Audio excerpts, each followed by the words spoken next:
I'm Nicole Hostler, and I'm the matron of honor. And I'm Jennifer Timmis, I'm the maid of honor. And Nicole and I were so excited to find out we were going to give a speech. We were thinking that it was going to be at the rehearsal dinner in front of a max of 20 people. And since we love public speaking so very much, we were even more excited when we found out it was going to be at the wedding in front of like 150 people. As Jenny and I were driving to Destin for a long Easter weekend, we were having the best time laughing and reminiscing about adventures with our littlest boo, as we like to call her. We were about 30 minutes into the speech writing process when we turned to each other and we said, we desperately need Rebecca here to help us, since speech writing and many other things that we don't have time to mention are more her area of expertise than ours. Now, it wasn't always this way. Rebecca loves to be reminded that her older sisters taught her everything she knows. So back when she had spiky hair, which you guys saw in the video, in the picture, and the same cute by the nose, and was at least half as high as it is now. Her older and wiser sisters taught her. We, as her older and wiser sisters, taught her many valuable lessons, and I'm sure made her as well-rounded individual as she is now. In the beginning, it was just the three of us, and we were each other's constant playmates. Tonight, we want to share a few memories that stand out in our mind. When I was little, I loved dolls. So, I'm sorry. No, don't like the speaking part. Okay. When we were little, I used to love dolls, and so when Rebecca was finally born, she was like my real life baby doll. I had her on my hip, and pretty much gave her anything she wanted. That only lasted so long because then came school. In our playroom in Stone Mountain, we started Rebecca's education early with important lessons that we like to think prepared her for the challenging courses at Washington and Lee. Despite the excellent student-teacher ratio of 1 to 2, she was in timeout more often than not. So besides tennis, we initially had other passions that the three of us attempted to explore. We put on many plays. The most famous one being Cinder Snow, which is like a mashup of Cinderella and Snow White. And Rebecca was the fairy godmother and the intermission entertainer. So after her acting debut with her sisters, she pursued her dancing career in the school talent show. And she danced beautifully, just blissfully unaware of the slightly inappropriate lyrics that were blaring over the cafeteria speakers.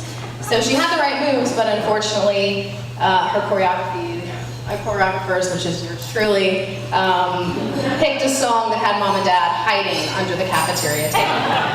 So a fond memory we like to bring up.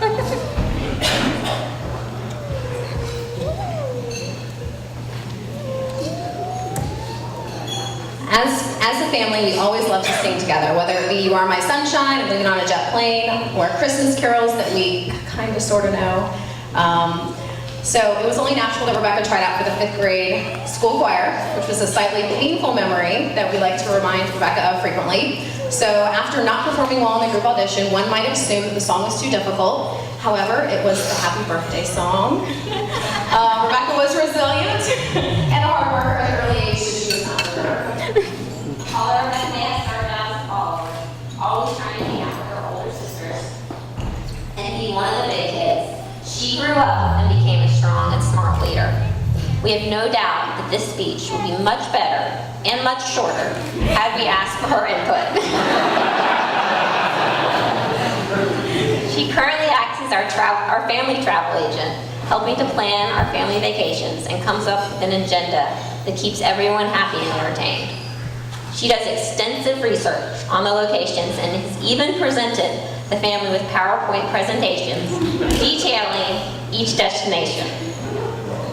While we like to give her a hard time about her organization, her passion, and her opinions, these traits and the people she chooses to share them with are a testament to how much she cares. She makes spending time with those she loves, her family, friends, most of you, a clear priority. She had, Jenny told me to pause there because it was supposed to be sarcastic. Did not work, sorry. Sorry.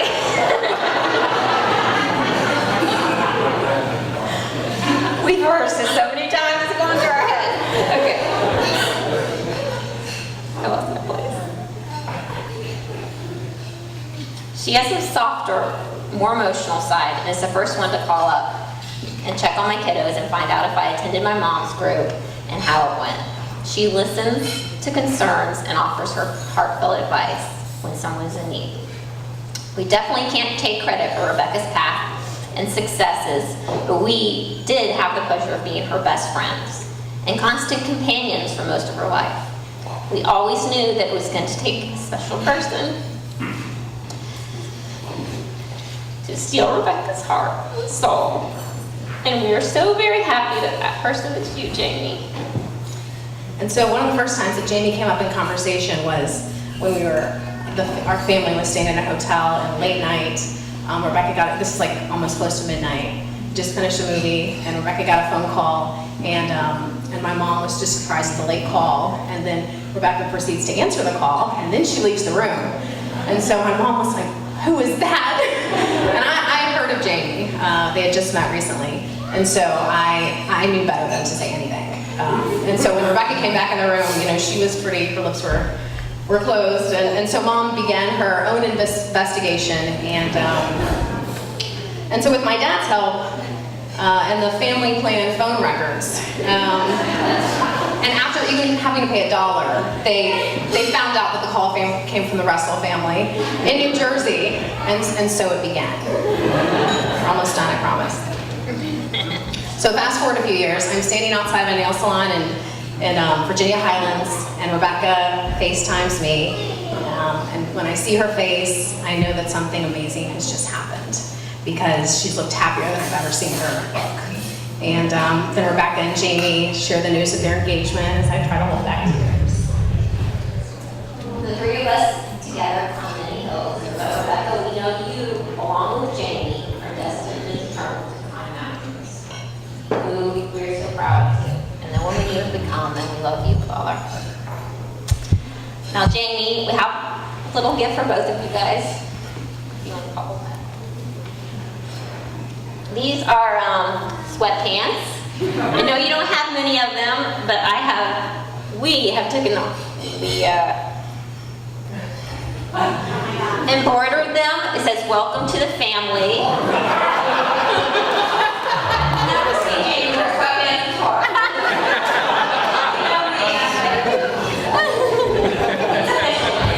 And Rebecca has her own pair. Rebecca Timmis-Russell. And so join Nicole and I in raising your glasses. I don't have one, but to wish Rebecca and Jamie a wonderful life filled with love and happiness.